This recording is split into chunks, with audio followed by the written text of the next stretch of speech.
Hi friends, welcome back to AHL Max. இன்னைக்கு என்ன பார்க்க போறோம்னா 9th standard Max chapter 1 set language இதுல important example sums தான் நம்ம வந்து பார்த்துட்டு வரோம்.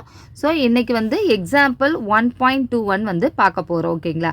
if a equal to ஒரு செட் வந்து கொடுத்துருக்காங்க 0 to 468, b equal to b வந்து ரோஸ்டர் ஃபார்ம்ல கொடுக்காம செட் பில்டர் ஃபார்ம்ல வந்து கொடுத்துருக்காங்க. ஓகேங்களா? x such that x is a prime number and x less than 11 அப்படின்னு கொடுத்துருக்காங்க. அதாவது பியோட செட்டு வந்து நம்ம கண்டுபிடிக்கணும். பியில் வந்து என்னென்ன எலமெண்ட்ஸ் இருக்குது அப்படின்னு நம்ம கண்டுபிடிக்கணும். அது எப்படி கண்டுபிடிக்கணும் அப்படின்னா அதுக்கு வந்து க்ளூவும் வந்து கொடுத்துருக்காங்க. ஓகேங்களா? X is a prime number. X வந்து ப்ரைம் நம்பர். நமக்கு ப்ரைம் நம்பர்னால் என்னென்னு வந்து ஆல்ரெடி தெரியும். ஓகேங்களா? ப்ரைம் நம்பர் பற்றி தெரியாதவங்க நம்மளோட சேனலில் வந்து ஆல்ரெடி ப்ரைம் நம்பர்ஸ் பற்றி டீட்டெயில்டு வீடியோ வந்து அப்லோட் பண்ணியிருக்கோம்.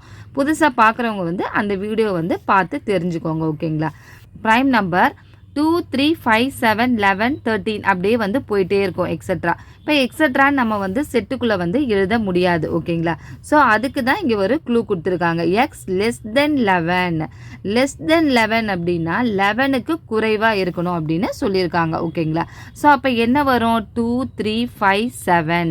11 வந்து வராது. ஈக்குவல் கொடுத்துருந்தாங்க அப்படின்னா 11 வந்து நம்ம எடுத்துக்கணும். இது லெஸ் தென் 11 அப்படின்னு சொல்லியிருக்காங்க.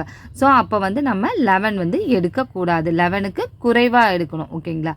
ஸோ அப்போ b ஈக்குவல் டு 2, 3, 5, 7. ஓகேங்களா? 11 வந்து எடுக்கக்கூடாது.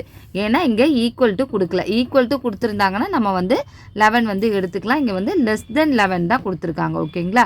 ஸோ நெக்ஸ்ட்டு வந்து சி ஈக்குவல் டு, இதுவுமே வந்து ரோஸ்டர் ஃபார்மில் கொடுக்காம செட் பில்டர் ஃபார்மில் தான் வந்து கொடுத்துருக்காங்க. ஓகேங்களா? X such that X belongs to natural number. இது வந்து நேச்சுரல் நம்பர் கண்டுபிடிக்க சொல்லியிருக்காங்க. ஓகேங்களா? நேச்சுரல் நம்பர்னால் என்னென்ன? 1, 2, 3, 4, 5 எக்ஸட்ரா அப்படியே போயிட்டே இருக்கும். ஸோ எக்ஸட்ரா நம்ம வந்து செட்டுக்குள்ளே எழுத முடியாது. ஸோ அதுக்கு தான் வந்து ஒரு க்ளூ கொடுத்துருக்காங்க. என்னென்னா 5 less than or equal to x less than 9. அதாவது 5க்கு மேலே இருக்கலாம், 9க்கு கீழே இருக்கணும் அப்படின்னு சொல்லியிருக்காங்க. ஓகேங்களா? 5 வந்து நம்ம எடுத்துக்கணும். ஏன்னா ஈக்குவல் டுன்னு கொடுத்துருக்காங்க. ஸோ 5, 6, 7, 8, 9 வந்து எடுக்கக்கூடாது. இங்கே வந்து ஈக்குவல் டு கொடுக்கல, அதனால் 9 எடுக்கக்கூடாது. லெஸ் தென் தான் கொடுத்துருக்காங்க. ஸோ 9 எடுக்கக்கூடாது. ஸோ அப்போ சி ஈக்குவல் டு 5, 6, 7, 8. ஓகேங்களா? 9 வந்து எடுக்கக்கூடாது. ஏன்னா இங்கே ஈக்குவல் டு கொடுக்கல. ஓகேங்களா? ஸோ இப்போ வந்து நம்ம ஏபிசி 3ஓட செட்டுமே வந்து கண்டுபிடிச்சிட்டோம். இப்போ நம்ம நெக்ஸ்ட் என்ன பண்ணோம்னா then verify A union B intersection C equal to A union B intersection A union C. இதை வந்து வெரிஃபை வந்து பண்ண சொல்லியிருக்காங்க. ஓகேங்களா? ஸோ ஃபஸ்ட்டு வந்து நம்ம ரைட் சைடில் இருக்கிறத வெரிஃபை பண்ணிக்கலாம். நெக்ஸ்ட்டு வந்து லெஃப்ட் சைடில் இருக்கிறத வெரிஃபை பண்ணலாம். ஓகேங்களா? ஸோ ஃபஸ்ட்டு வந்து A union B intersection C வந்து வெரிஃபை பண்ணலாம். ஓகேங்களா? ஸோ இப்போ இங்கே எழுதிக்கோங்க A union B intersection C. First வந்து நம்ம ப்ராக்கெட்குள்ளே இருக்கிறத சால்வ் பண்ண போகிறோம். ஓகேங்களா? So B intersection C. B வந்து என்ன? பியோட செட்டு வந்து எழுதிக்கோங்க 2, 3, 5, 7. இன்டர்செக்ஷன் சியோட செட்டு என்ன? 5, 6, 7, 8. ஓகேங்களா? ஸோ இன்டர்செக்ஷன் அப்படின்னா என்னன்னா இந்த ரெண்டு செட்டுக்குள்ளேயும் இருக்க எலமெண்ட்ஸில் காமனான எலமெண்ட்ஸ் வந்து எடுத்து எழுதணும். ஓகேங்களா? ஸோ ரெண்டு செட்லேயும் காமனாக என்னென்ன இருக்குது? 5 இருக்குது, 7 இருக்குது. ஓகேங்களா? ஸோ ரெண்டு செட்லேயும் 5, 7 காமனாக இருக்குது. ஸோ அப்போ பி இன்டர்செக்ஷன் சி வந்து 5, 7. ஓகேங்களா? நெக்ஸ்ட்டு வந்து A union B intersection C. ஏவோட எலமெண்ட்ஸ் வந்து எடுத்து எழுதிக்கோங்க 0 to 4, 6, 8. Union B intersection C நம்ம இப்போ கண்டுபிடிச்சோம் 5, 7. ஸோ 5, 7 எழுதிக்கோங்க. ஸோ இந்த ரெண்டு எலமெண்ட்ஸையும் எழுதிட்டு யூனியன் வந்து போட்டுக்கோங்க. ஓகேங்களா? யூனியன் அப்படின்னா என்னன்னா இந்த ரெண்டு செட்டுக்குள்ளே இருக்க எலமெண்ட்ஸையும் சேர்த்து எழுதணும். அதுதான் வந்து யூனியன். ஓகேங்களா? ஸோ இப்போ ரெண்டு செட்டில் இருக்க எலமெண்ட்ஸையும் சேர்த்து எழுதுருங்க. ரிப்பீட்டடாக வர எலமெண்ட்ஸை வந்து நம்ம ஒரு தடவை தான் எழுதணும், திரும்ப திரும்ப எழுதக்கூடாது. ஓகேங்களா? ஸோ 0, 2, 4, 6, 8, 5, 7 இதை வந்து அப்படியே எழுதிடணும். ஓகேங்களா? ஸோ புக்கில் பார்த்தீங்கன்னா ஆர்டர் வைஸ் வந்து எழுதியிருப்பாங்க 0, 2, 4, 5, 6, 7 8 அப்படியே ஆர்டர் வைஸ் எழுதியிருப்பாங்க. அந்த மாதிரி எழுதலாம், இந்த மாதிரியும் எழுதலாம், ஒன்றும் பிரச்சனை கிடையாது. ஓகேங்களா. ஃபஸ்ட்டு இந்த செட்டில் இருக்கிறத எழுதிட்டு அடுத்து இந்த செட்டில் இருக்கிறதையும் எழுதலாம், அதனாலையும் ஒன்றும் பிரச்சனை கிடையாது. ஓகேங்களா. ஸோ 0 2 4 5 6 7 8 இதை வந்து ஈக்குவேஷன் 1ன்னு வச்சுக்கோங்க. ஓகேங்களா. So A union B intersection C இதை ஈக்குவேஷன் 1ன்னு வச்சுக்கோங்க. ஓகேங்களா. நெக்ஸ்ட்டு வந்து நம்ம A union B intersection A union C கண்டுபிடிக்க போகிறோம். ஸோ ஃபஸ்ட்டு ப்ராக்கெட்குள்ளே இருக்கிறத நம்ம கண்டுபிடிச்சிடலாம். ஓகேங்களா. So first A union B.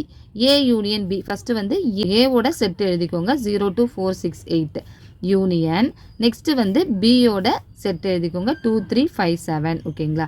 So union அப்படின்னா என்ன, ரெண்டு செட்டுக்குள்ளே இருக்க எலமெண்ட்ஸு சேர்த்து எழுதணும், அதுதான் யூனியன். ரிப்பீட்டடாக வரதை நம்ம திரும்ப எழுதக்கூடாது, ஒரு தடவை எழுதுனா போதும். ஓகேங்களா. ஸோ நம்ம என்ன எழுதணும், 0 2 ஃபஸ்ட்டு வந்து இந்த செட்டுக்குள்ளே இருக்கிறத அப்படியே எழுதிட்டு அப்புறம் இந்த செட்டுக்குள்ளே இருக்கிறத அப்படியே எழுதிடலாம், ரிப்பீட்டடாக வரதை எழுதக்கூடாது. ஓகேங்களா. ஸோ புக்கில் வந்து ஆர்டர் வைஸ் எழுதியிருக்காங்க. ஸோ அந்த மாதிரி எழுதலாம், இந்த மாதிரி மாற்றி மாற்றி எழுதலாம், ஒன்றும் பிரச்சனை கிடையாது. ஓகேங்களா.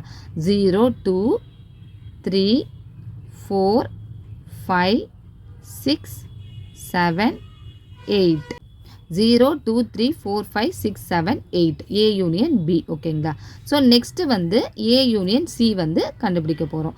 So A union C equal to ஏவோட செட் எழுதிக்கோங்க 0 2 4 6 8 யூனியன் சியோட செட் எழுதிக்கோங்க 5 6 7 8. ஓகேங்களா. யூனியன் அப்படின்னா ரெண்டு செட்டில் இருக்கிறதையும் சேர்த்து எழுதணும், ரிப்பீட்டடாக வரதை எழுதக்கூடாது, ஒரு தடவை எழுதுனா போதும். ஓகேங்களா.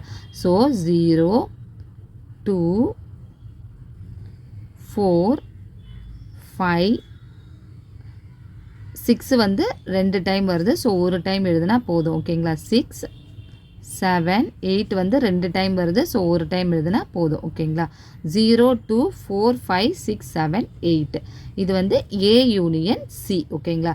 ஸோ இப்போ நம்ம வந்து ஏ யூனியன் பி கண்டுபிடிச்சிட்டோம், ஏ யூனியன் சி வந்து கண்டுபிடிச்சிட்டோம். ஸோ இப்போ என்ன பண்ணணும், A union B intersection A union C வந்து கண்டுபிடிக்கணும். ஓகேங்களா. A union B intersection A union C equal to A union பியோட வேல்யூ என்ன, அந்த செட்டை வந்து அப்படியே எழுதிக்கோங்க. ஓகேங்களா. நம்ம கண்டுபிடிச்சோம் இல்லையா, அந்த செட்டை அப்படியே எடுத்து எழுதிக்கோங்க 0 2 3 4 5 6 7 8 intersection A union C. A union சியோட செட்டை அப்படியே எடுத்து எழுதிக்கோங்க 0 2 4 5 6 7 8. ஸோ இப்போ இன்டர்செக்ஷன்னா என்ன, ரெண்டு செட்டில் இருக்க எலமெண்ட்ஸில் காமனான எலமெண்ட்ஸை எடுத்து எழுதணும். ஓகேங்களா. ஸோ ரெண்டு செட்லேயும் காமனாக என்னென்ன இருக்குதுன்னு பாருங்கள், 0 இருக்குது, ஸோ 0 எழுதிக்கோங்க.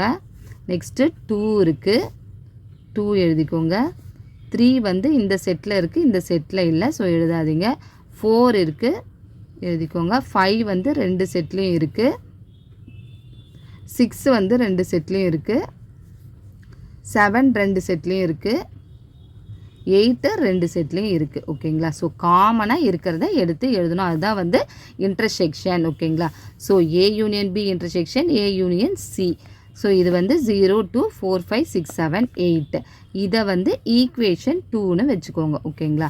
ஸோ நம்ம ஆல்ரெடி வந்து ஈக்குவேஷன் 1 வந்து கண்டுபிடிச்சிடும், இது ஈக்குவேஷன் 2. இது ரெண்டும் ஈக்குவலாக இருக்கான்னு பாருங்கள். ஓகேங்களா.